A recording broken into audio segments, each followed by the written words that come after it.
આરોપીઓ પકડાઈ ગયા છે। મધ્યપ્રદેશના આરોપી હોવાની માહિતી પ્રાપ્ત થઈ છે, પરંતુ ચલણી નોટ જે છે તે છાપી રહ્યા હતા તેવી માહિતી મળી અને ચાણક્યપુરી શાક માર્કેટમાંથી આ નકલી નોટ છાપનાર જે છે તે તમામ પકડાયા છે। જે ભીડભાડવાળો વિસ્તાર હોય ત્યાં આ ચલણી નોટો વટાવવાની પેરવી તેઓ કરી રહ્યા હતા અને તે જ સમયે આ તમામને ઝડપી પાડવામાં આવ્યા। 100ની નોટ છાપીને દિલ્હીમાં સફળતાપૂર્વક વટાવી પણ હતી, જે બાદ તેમની હિંમત ખુલી અને હવે ફરી એક વખત જ્યારે 500ની ચલણી નોટો વટાવવા ગયા તે જ સમયે આ 6 પકડાઈ ગયા।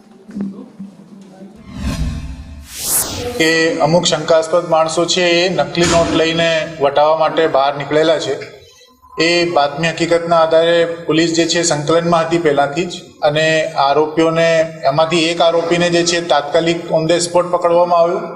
એ આરોપીની વિગતના આધારે બાકી આરોપીઓ ભાગી ગયા હતા, એટલે એમને પણ અમે બીજી જગ્યાઓથી ઝડપી પાડ્યા। ટોટલ 6 આરોપી આમાં પકડાયા છે।